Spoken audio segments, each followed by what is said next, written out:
Welcome back to Substrate 101. In the last episode, we talked about inert substrates. We typically look at these in planet tanks as things like decorative substrates, sand, gravel, and similar. In this episode, we're going to talk about what is most commonly referred to as aquasoil, but in this case, we want to generally call them active substrates.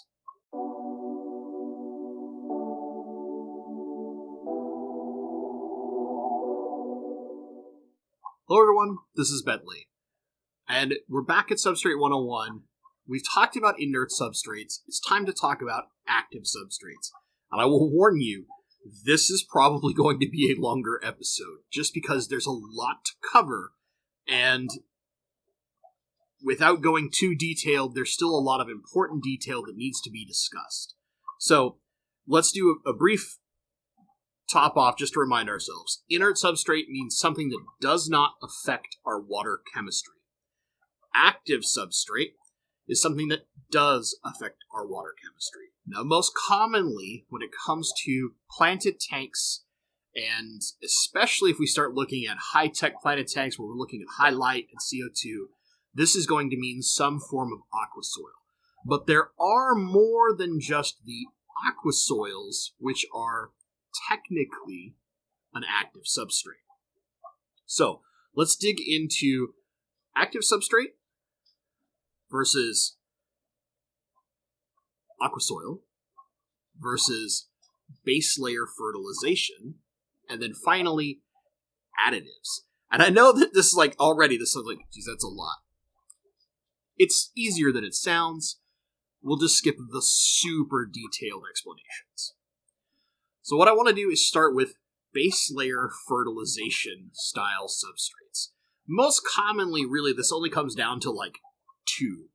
And that is ADA's Power Sand, and there are a few other similar brands to ADA's, but that's the most common one. So Power Sand is a larger, more porous substrate.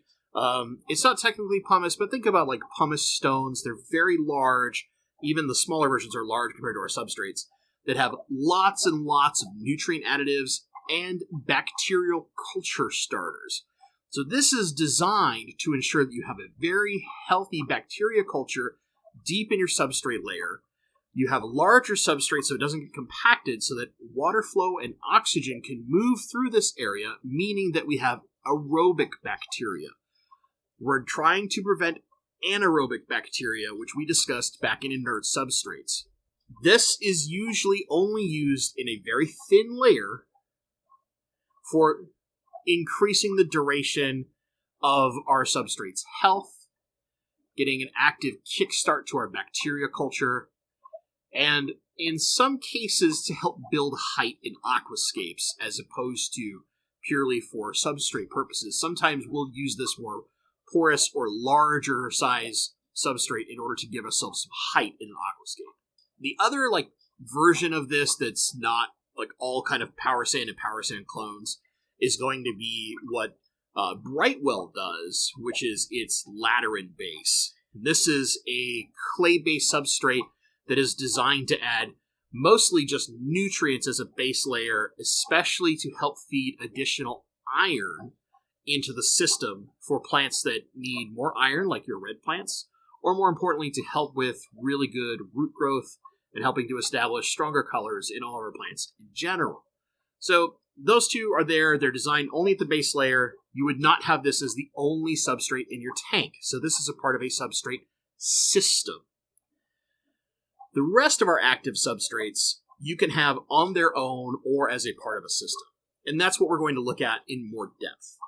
Most commonly, when we think of an active substrate, we're going to think of something like this. This is my little tester bucket of some aquasoil here. This specifically is Brightwell's Rio Oscuro. You could have ADA Amazonia, Fluval Stratum, Tropica. There are a lot of different aquasoils.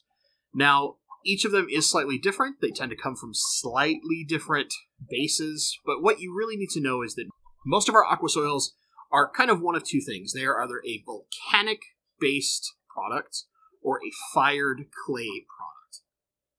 All this really means is In the end, all of our aquasoils all have one major thing in common. They all have a high CEC. That stands for cation exchange capacity. And what this means is how much, in the non-scientific version, the super scientific version is a little more in-depth, but what this means is how much nutrients from the water column our substrate can pull into itself to make readily available for plants at the roots. This is a process that is really the defining feature of active substrate in compared to inert substrates. However, another important part of most active substrates is that they tend to buffer the pH down. In the case of our planted tank substrates, that's what we're going to look at. There are some other types of substrates, aragonite sand, some of your marine sands, which technically we would want to consider an active substrate because they do alter your water chemistry and they push your pH up by hardening your water. However, that's not something we're typically going to look at in a planted tank. We typically need softer water because that's where plants thrive. What's the difference between all these different aquasoils and some of the other active substrates that are out there? In the case of all of our kind of fired clay products, so your ADA Amazonia, the Brightwell Lateran, Fluval Stratum, etc., these are all going to help soften your water a little bit. They're going to buffer your pH down a touch. They all are very nutrient rich and are good at pulling more and more nutrients from the water column into themselves as they start having that nutrient supply get used. So they're kind of constantly interacting with your water chemistry, and as they have room to pull more and more of those ions in through the exchange, they're going to pull in more nutrients. So typically, we only really need water column fertilization when we're using this kind of substrate. Now, there are other active substrates that have a good cation exchange capacity, but do not buffer the water column down. So it's still an active substrate, but acts a little bit like an inert substrate at the same time. And this is going to be something like your EcoComplete or your Seachem Fluorite. Now, what makes them different? Why does this matter to point them out? So Seachem Fluorite, for example, is another baked clay product. However, unlike the aquasoils, it is not designed to buffer the pH down, and it is very nutrient rich, so it is an active substrate. EcoComplete is a volcanic-based soil. So there's another volcanic soil out there that's volcanic ash-based. That's going to be Brightwell's Rio Oscuro. And I think there are a few others too. I'm not going to list every single product. That will take way too long. But these are designed to be very nutrient-rich, but not affect our water's pH quite as much. However, all of them do have a high CEC, so they're going to exchange those nutrients continuously, and that is why they are considered active substrates. So that gives us a base understanding that active substrate does not always mean aquasoil. Aquasoil is a specific type of active substrate, but there are other active substrates which we would normally not classify as an aquasoil, like EcoComplete, Fluorite, etc. They all have their purpose, they have their place, but they aren't the same as aquasoils. The important difference for us to keep this in mind is that an aquasoil, we should look at something that buffers the pH in some way, shape, or form, or softens the water. Active substrates are any kind of substrate which interacts with the water chemistry, whether that is pulling in nutrients through the cation exchange, or is nutrient rich naturally and is going to provide nutrients, as opposed to something like our inert substrates like sand or gravel, where they have nothing and they're not going to affect the water in any way, shape, or form. Finally, let's start talking about additives. Sometimes we're going to look at additives almost like an active substrate in the sense of crushed coral, right? These are things that will buffer the water in a way or add something to the water, but we don't usually use them purely as a substrate. And this can include a lot of things. So crushed coral is one. In some cases, you could use something like aragonite as a additive as opposed to a substrate. It depends on the kind of tank you're putting together. But this also includes things like laterite clay, montmorillonite, which is a calcium additive. The way that we want to look at this is Additives typically are adding one or two things as additional nutrients and or some form of buffer to our water. An example would be here in the Northwest, we have extremely soft water out of the tap. And if we don't use some form of additive in order to buffer our water, we're really likely to look at a pH crash. So most people in Seattle, very commonly, you're going to see them use some kind of crushed coral or something similar somewhere in their tank, whether that's in the substrate, in the filter, etc., in order to harden that water a little bit and give a little bit of buffering capacity so that we don't run into pH crash and we have nice, stable pH in our tanks. In other places, like say the Midwest, where your water is naturally a lot harder, or maybe you've got well water that's pretty hard, you don't need something like crushed coral. You might need something to pull all those nutrients out, and then you could look at some kind of other type of material to help you do that, and sometimes that involves going through like RODI units in order to pull those things out ahead of time in order to get the water the way you want it for a planted tank.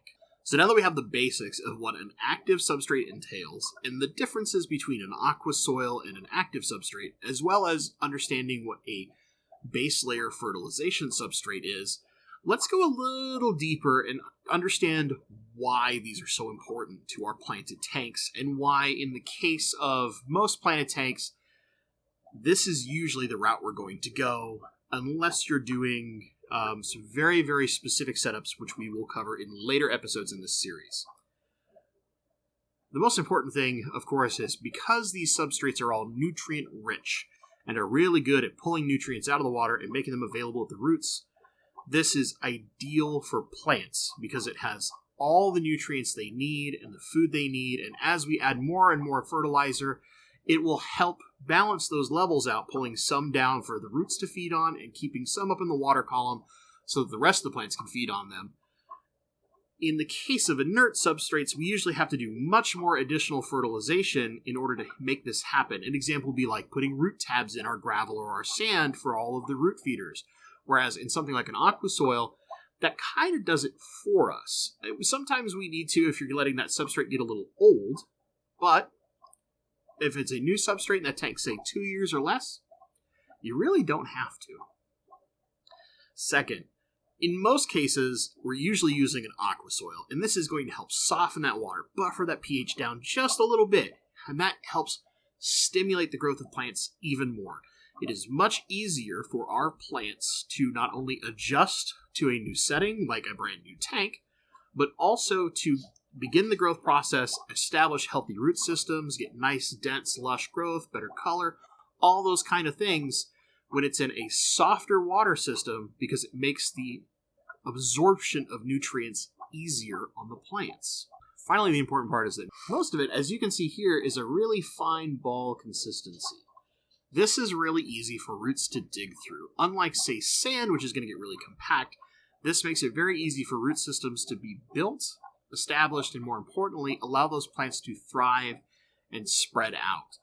Also, because that substrate is lightly porous, those plants can really grab on with their roots and make sure that they stay in place, they get very, very happy, and from there, create nice, lush growth for us to create, whether it's an aquascape or just a nice looking kind of jungle-style tank like the one behind me.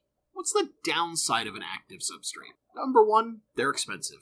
Plain and simple. They cost a lot more money than sand, than gravel, than dirt. I don't know, a lot of people are going to be like, hey, wait a minute. Why aren't we talking about dirt? Plants do great in dirt. Hold on. that's for a different episode. Now, another con. Most people will say that an active substrate is only going to last you a couple of years, and then it's dead. So, I've never seen proof of this. I can't personally prove it. I have a tank, which you folks know, the Guppy Mansion, right? This is where the Blue Hawaiian Moscows are. That substrate in there is like 7 years old at this point. It came from a completely different planted tank, which had incredibly lush growth. Came over with that same tank, got completely redone, started completely fresh. Now is the Guppy's tank, and there's tons of crypt growth in it, stem growth, sword growth. I've never really had problems growing plants in that substrate, and I haven't done anything to recharge it. I haven't used like tons of root tabs all the time. I think I did a few root tabs when I first planted the big sword and some of the crypts. But then other than that, I've never redone root tabs in that tank. I have only used water column fertilizers, liquid fertilizers. They were an all-in-one. And that substrate is still holding its shape and providing nutrients to all those plants. So maybe I'm lucky, but I personally have not had this effect. I've got tanks that have been running for 4+ years. They're all on the same soil they originally had, and all their plants still grow very lush and do very well as long as I do what is required of me to fertilize and maintain them. Another kind of downside is that, similar to that where they'll stop working, is that they'll break down. So like those clays will no longer hold their shape as a little ball. They'll just become kind of a muddy mess. Again, I personally have never seen this. I've got substrate that's 7 years old, it's 4 years old, it's 2 years old, it's 3 years old, and it's all holding its shape just fine. It might look that way if there's a lot of mulm, but I've never seen the substrate actively break down. So while I'm talking about this as a con, I need to let you know that I personally have never seen this happen. That being said, I've seen people that have said that it happened, but I've never really seen, like, pictures, video, any kind of proof that really shows me the breakdown and what has occurred, or whether or not maybe it was because there's too much pressure on some of it, like it's the very bottom layer, and they've got 10 inches of substrate, or something crazy like that, that is going to put an undue amount of pressure onto that substrate. It's worth noting that Aquasoils are basically kind of like the beginner-friendly version of stepping into a nice planted tank. It takes a little less work because the Aquasoil does a lot of work for us. Now, can we get similar results in anything if we really know what we're doing and we try very hard? Yes, we probably can. However, is it extremely easy for anyone to have success in an Aquasoil or some kind of active substrate? Yes. Is it even easier to get incredible growth and color in an Aquasoil in expert hands? And will it be a much more of a struggle to do so in an inert substrate or some other kind of substrate? Yes. Plain and simple, as someone who's been doing plants for quite a while and has grown a lot of different species of plants, I have been using Aquasoils nearly the entire time, and I won't look back. I have tried other things. I do not like the results. I stick to Aquasoils and other active substrates for a reason. It's much easier to get success with them than it is with other forms of substrate. And when you're someone like me who likes to have lots of plants, does a pretty easy fertilizer regime, and doesn't have CO2 in every tank, but has it. Some tanks have CO2 and some tanks don't. Some tanks have medium light, some tanks have high light. It's much easier to just have a nice substrate, make that kind of initial investment, and get the payoff down the road. So there we have the pros, and we have the cons of active substrates. We have all the benefits of active substrates when compared to inert substrates. So why would we ever do anything other than an active substrate? Well, that's what we're going to cover in our next episode. Dirted tanks. I will put a caveat here. I have tried a dirted tank before. I am never going back. So, while I personally will not use a dirted tank, we are going to cover all the details of what you need to know to do a dirted tank, and we're going to explain why I don't do them. But I think it's important in this series, in Substrate 101, to cover them because there are a lot of people who want to follow the Wallstead method or some of the other people who've been preaching about dirted tanks for a long time. And this includes like the deep substrate layer and things like that. We will talk about those things in dirted tanks, and then also alternative substrates, which will come after dirted tanks. So, with that being said, there's your primer on active substrates, and really all the basics that you need to know. We could go a lot more in-depth, but personally, we start getting into really heavy science layers at that point, and I don't know about you, but sometimes the really heavy sciencey stuff can be kind of hard to absorb. So, we're going to do this only as the briefest way that we can, make it as simple, but still a little detailed. So what I'd love to hear down in the comments below is how many of you use an active substrate? What's your favorite active substrate? Do you absolutely refuse to use active substrates? Maybe you're in the Midwest. You just use sand because you have cichlids. Let me know in the comments down below. I love having that conversation back and forth with you guys. Of course, if you've enjoyed this video, give it a like. It really helps with the magical YouTube algorithms. Maybe even share it to somebody who's just starting their first planted tank. This might be great information to help them make a choice on what kind of substrate to use. If you don't enjoy planted tanks, maybe you think that I'm a fool for buying expensive substrate, you can hit the thumbs down twice. I'll understand. For those of you who may not be subscribed and you're starting to dig this kind of information, please consider subscribing. Hit the little notification bell. That way you can see the rest of the Substrate 101 series. Some of it's been linked before for the previous episodes. There's more coming. We're going to talk about dirty tanks, alternative substrates, and then we'll do kind of a recap and my preferred substrate. And you're probably going to want to hear about that because it's a little in-depth, but it has phenomenal results, or at least it has for me. As always, guys, thank you so much for watching, and stay awesome.